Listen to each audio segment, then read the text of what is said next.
प्रिय विद्यार्थियों, आज हम हिंदी व्याकरण में अध्याय 13 विशेषण के बारे में जानेंगे। जैसा कि हम लोगों ने पिछले वीडियो में विशेषण की परिभाषा, विशेष्य, प्रविशेषण के बारे में जाना था और मैंने उस वीडियो में आप लोगों को विशेषण के भेद के बारे में भी बताया था कि विशेषण के कितने भेद होते हैं। तो मैंने बताया था कि विशेषण के 4 भेद होते हैं। कौन कौन से? गुणवाचक विशेषण, संख्यावाचक विशेषण, परिमाणवाचक विशेषण और सार्वनामिक विशेषण। तो आज हम उन भेदों को विस्तार पूर्वक जानेंगे। तो सबसे पहले आता है गुणवाचक विशेषण कि गुणवाचक विशेषण किसे कहते हैं। तो जो शब्द किसी संज्ञा या सर्वनाम के गुण, दोष, रंग, आकार का बोध कराते हैं तो उसे हम गुणवाचक विशेषण कहते हैं। जो शब्द किसी संज्ञा या सर्वनाम के गुण, दोष, आकार, रूप, रंग आदि का बोध कराते हैं उन्हें गुणवाचक विशेषण कहते हैं। जैसे मैंने यहाँ बताया, लंबा आदमी दौड़ रहा है, तो यहाँ पे देखिए मैंने कहा है लंबा आदमी। आदमी की विशेषता क्या है कि वो लंबा है, तो वहाँ पे हमने उसके आकार को बताया कि लंबा आदमी दौड़ रहा है। उसी प्रकार गौरव मेहनती व्यक्ति है, तो यहाँ पे मैंने गौरव के गुणों को बताया है। गौरव के गुणों को बताया है कि गौरव क्या है? मेहनती व्यक्ति है। तो गुणवाचक जिसके क्या है? गुण, दोष, रंग, रूप, आकार, अवस्था, गंध आदि का जब हम बोध कराते हैं तो वो क्या हो जाता है? वो हो जाता है गुणवाचक विशेषण। जैसे हमने लिखा कि टमाटर खट्टा है,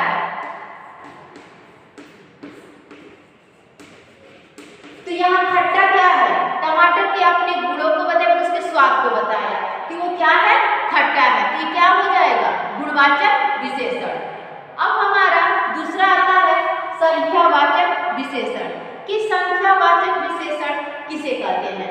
तो जो सब विशेष्य की संख्या का बोध कराते हैं उन्हें संख्यावाचक विशेषण कहते हैं। तो मैंने यहाँ विशेष्य किसे कहते हैं कि जिस शब्द की विशेषता बताई जाती है उसे हम विशेष्य कहते हैं। मैंने बताया था कि विशेषण जिस शब्द की विशेषता को बताता है उसे हम क्या कहते हैं? विशेष्य कहते हैं। जैसे उदाहरण में पेड़ पर 4 चिड़ियां बैठी हैं।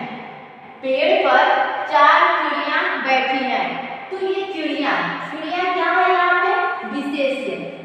चिड़िया क्या है? विशेष। इसकी संख्या को बताया गया है 4 कि पेड़ पर 4 चिड़ियां बैठी हैं। तो मैंने कहा कि जो शब्द विशेष्य की संख्या का बोध कराए, तो विशेष्य की संख्या का बोध क्या करा है? 4। तो ये क्या हो जाएगा? संख्यावाचक विशेषण। उसी प्रकार बाहर कुछ लोग प्रतीक्षा कर रहे हैं, तो यहाँ पे लोग तो कितने? तो कुछ, यानी विशेष्य की संख्या का बोध करा रहा है। तो जो शब्द विशेष की संख्या का बोध कराते हैं तो उसे हम क्या कहते हैं? संख्यावाचक विशेषण। हमारा है संख्यावाचक के भेद। तो मैंने बताया था कि संख्यावाचक के 2 भेद होते हैं, निश्चित संख्यावाचक विशेषण और अनिश्चित संख्यावाचक विशेषण। इसे हम विशेषण के उपभेद भी कह सकते हैं। तो सबसे पहले हम निश्चित संख्यावाचक विशेषण के बारे में जानेंगे। तो जो विशेषण शब्द किसी विशेष्य की निश्चित संख्या का बोध कराते हैं उन्हें निश्चित संख्यावाचक विशेषण कहते हैं। जो विशेषण शब्द किसी विशेष्य की निश्चित संख्या का बोध कराते हैं उन्हें निश्चित संख्यावाचक विशेषण कहते हैं। जैसे मान लीजिए कक्षा में 30 विद्यार्थी उपस्थित हैं। कक्षा में 30 विद्यार्थी उपस्थित हैं, तो यहाँ जो विशेष्य है उसकी क्या है? निश्चित संख्या को बताया गया है कि कितने विद्यार्थी हैं? 30 विद्यार्थी आज उपस्थित हैं। तो ये क्या हो जाएगा? निश्चित संख्यावाचक विशेषण। ये मैंने आज 5 रोटियां खाई, तो कितनी रोटियां खाई? तो 5। तो यह क्या है? इसको मैंने निश्चित बता दिया, मतलब यहाँ संख्या मैंने निश्चित बता दिया कि कितनी रोटियां खाई? तो 5। तो ये क्या हो जाएगा? ये संख्यावाचक विशेषण हो जाएगा। उसके बाद है अनिश्चित संख्यावाचक विशेषण। दूसरा हमारा है अनिश्चित संख्यावाचक विशेषण। जो विशेषण शब्द किसी विशेष्य की निश्चित संख्या का बोध नहीं कराते हैं उन्हें अनिश्चित संख्यावाचक विशेषण कहते हैं। जो विशेषण शब्द किसी विशेष्य की निश्चित संख्या का बोध नहीं कराते हैं उन्हें हम क्या कहते हैं? अनिश्चित संख्यावाचक विशेषण कहते हैं। जैसे मान लीजिए मैंने लिखा बाग में कुछ लोग टहल रहे हैं, तो मैंने यहाँ निश्चित नहीं बताया कि कितने लोग टहल रहे हैं, मैंने क्या कहा? कुछ लोग, क्योंकि मैंने वहाँ संख्या निश्चित नहीं बताया है, तो ये क्या हो जाएगी? अनिश्चित संख्यावाचक विशेषण। उसी प्रकार कुछ खिलाड़ी मैदान में खेल रहे हैं, मैंने ये नहीं बताया कितने खिलाड़ी मैदान में खेल रहे हैं, मैंने उनकी संख्या का निश्चित बोध नहीं कराया है, तो ये क्या हो जाएगा? अनिश्चित संख्यावाचक विशेषण। तो संख्यावाचक के कितने भेद होते हैं? दो, निश्चित संख्यावाचक विशेषण और अनिश्चित संख्यावाचक विशेषण। निश्चित संख्यावाचक विशेषण किसे कहते हैं? कि जो विशेषण शब्द विशेष्य की निश्चित संख्या का बोध कराते हैं उसे हम निश्चित संख्यावाचक विशेषण कहते हैं, और जो विशेषण शब्द किसी विशेष्य की निश्चित संख्या का बोध नहीं कराते हैं उन्हें हम अनिश्चित संख्यावाचक विशेषण कहते हैं। अब हमारा तीसरा आता है परिमाणवाचक विशेषण। कि परिमाणवाचक विशेषण किसे कहते हैं? तो जो विशेषण शब्द किसी वस्तु या पदार्थ, जो विशेषण शब्द किसी वस्तु या पदार्थ के परिमाण अर्थात नाप तौल, जिसे हम नाप तौल कर देते हैं अर्थात नाप तौल का बोध कराते हैं, उन्हें परिमाणवाचक विशेषण कहते हैं।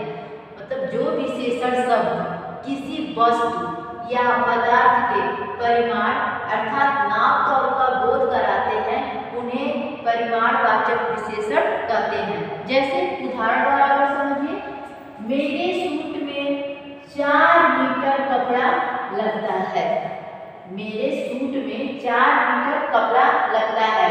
तो ये कपड़ा जो है उसका क्या है? ये विशेषण जो है 4 मीटर। तो यहाँ क्या बता रहे हैं? वस्तु क्या है? हमारा क्या है? कपड़ा। तो कपड़ा हमें कितना चाहिए? तो 4 मीटर। मेरे सूट में कितना लगता है? तो 4 मीटर। तो ये क्या है? उसके परिमाण को बता रहा है। उसी प्रकार बोतल में थोड़ा जूस रखा है, तो ये जूस कितना रखा है? तो थोड़ा सा। तो उसकी मात्रा को बता रहा है कि कितना मात्रा है, मतलब थोड़ा सा क्या है? जूस बोतल में रखा है। तो जो विशेषण शब्द यानी ये जो हमारा क्या है? ये विशेषण है 4 मीटर और ये थोड़ा, तो ये क्या है? किसी वस्तु या पदार्थ के मतलब कपड़ा और जूस के नाप तौल मतलब उसकी मात्रा का बोध करा रहा है, तो उसे हम क्या कहते हैं? परिमाणवाचक विशेषण। जैसे जो विशेषण शब्द किसी वस्तु या पदार्थ के परिमाण अर्थात नाप तौल का बोध कराते हैं तो उसे हम परिमाणवाचक विशेषण कहते हैं। अब हमारा है कि परिमाणवाचक विशेषण के भी दो भेद होते हैं। जैसे संख्यावाचक विशेषण के दो भेद होते हैं, तो उसी प्रकार परिमाणवाचक विशेषण के भी दो भेद होते हैं। पहला कौन सा है? निश्चित परिमाणवाचक विशेषण। तो जो विशेषण शब्द किसी वस्तु या पदार्थ के निश्चित परिमाण अर्थात नाप तौल का बोध कराते हैं उन्हें निश्चित परिमाणवाचक विशेषण कहते हैं। जो विशेषण शब्द किसी वस्तु या पदार्थ के निश्चित परिमाण अर्थात नाप तौल का बोध कराते हैं तो उन्हें हम क्या कहते हैं? निश्चित परिमाणवाचक विशेषण कहते हैं। जैसे मुझे 2 किलो चीनी चाहिए, तो यहाँ चीनी हमें कितना चाहिए? 2 किलो। तो यहाँ हम लोगों ने निश्चित बताया। आपने जब आप दुकान पे जाते हैं और कहते हैं कि मुझे चीनी चाहिए, तो दुकानदार आपसे पूछता है कि कितना चाहिए, तभी ना आपको वो तौल कर देगा। तो कितना आपका है? बता दिए 2 किलो।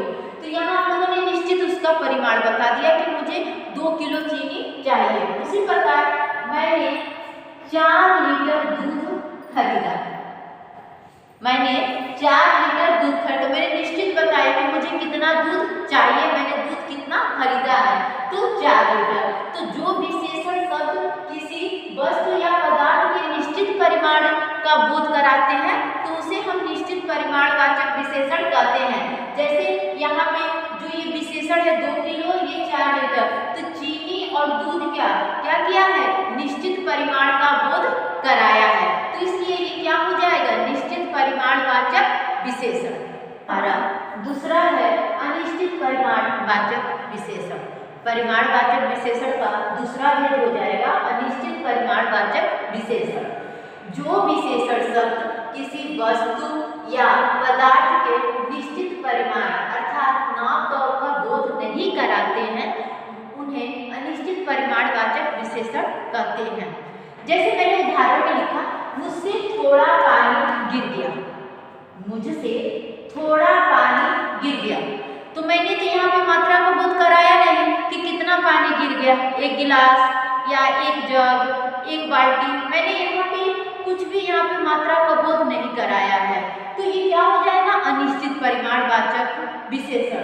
उसके बाद है दुकान में बहुत अनाज है, दुकान में बहुत अनाज है, तो मैंने ये तो नहीं बताया कि अनाज कितना है, दुकान में अनाज कितना, मैंने इसके बारे में नहीं बताया, एक निश्चित परिमाण तो बताया नहीं, इसकी एक निश्चित मात्रा तो बताया नहीं कि वो 20 किलो है कि 2 कुंटल है कि कितना है, मैंने उसका निश्चित एक परिमाण नहीं बताया, उसकी निश्चित मात्रा का बोध मैंने यहाँ नहीं कराया। मैंने कहा दुकान में बहुत अनाज रखा है, तो ये क्या हो जाएगा, अनिश्चित परिमाणवाचक, क्योंकि इसमें हम लोगों ने निश्चित मात्रा का बोध नहीं कराया है। निश्चित परिमाण अर्थात उनके नाप तौल का हम लोगों ने यहाँ निश्चित बोध नहीं कराया है। तो जो विशेषण शब्द किसी वस्तु या पदार्थ के निश्चित परिमाण अर्थात नाप तौल का बोध नहीं कराते हैं, उन्हें हम अनिश्चित परिमाणवाचक विशेषण कहते हैं।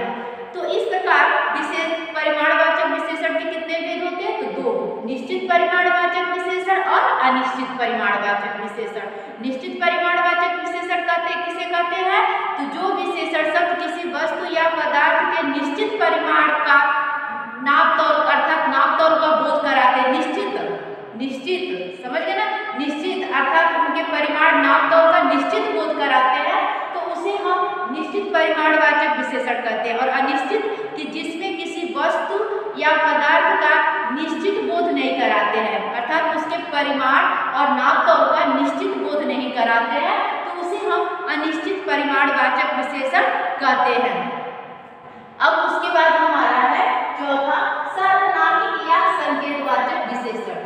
सार्वनामिक विशेषण को संकेतवाचक विशेषण भी कहते हैं। तो वे सर्वनाम जो संज्ञा से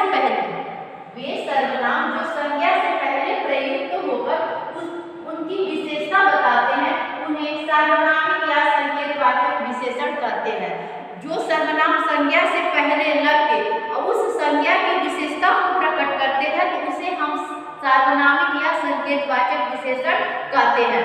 जैसे मान लीजिए मैंने लिखा वह मकान मेरे दादाजी का है, तो आप लोग जानते हैं कि सर्वनाम वह, यह, तुम, ये क्या होता है, वे, ये सब सर्वनाम है।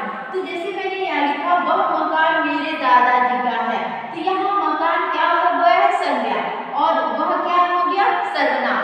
तो इसकी ये क्या कर रहा है, वह विशेषता बता रहा है, मतलब ये संज्ञा की क्या कर रहा है, यहाँ पे पहले मतलब संज्ञा से पहले लग गया है और उसकी विशेषता को प्रकट कर रहा है, तो ये क्या हो जाएगा, सार्वनामिक विशेषण। उसी प्रकार यह कार हमने खरीदी है, तो कार क्या है, संज्ञा है, और यह क्या है, सर्वनाम। तो ये क्या हो गया, संज्ञा से पहले प्रयुक्त होकर उसकी विशेषता को बता रहा है, तो ये क्या हो जाएगा, सार्वनामिक विशेषण। तो वे सर्वनाम जो संज्ञा से पहले प्रयुक्त होकर उनकी विशेषता बताते हैं, तो उन्हें हम क्या कहते हैं, सार्वनामिक विशेषण। तो ये था विशेषण के भेदों के बारे में। विशेषण के कितने भेद होते हैं, तो विशेषण के 4 भेद होते हैं, गुणवाचक विशेषण, संख्यावाचक विशेषण, परिमाणवाचक विशेषण और संकेतवाचक विशेषण। उम्मीद है कि आप लोगों को विशेषण के भेद समझ में आया होगा। धन्यवाद।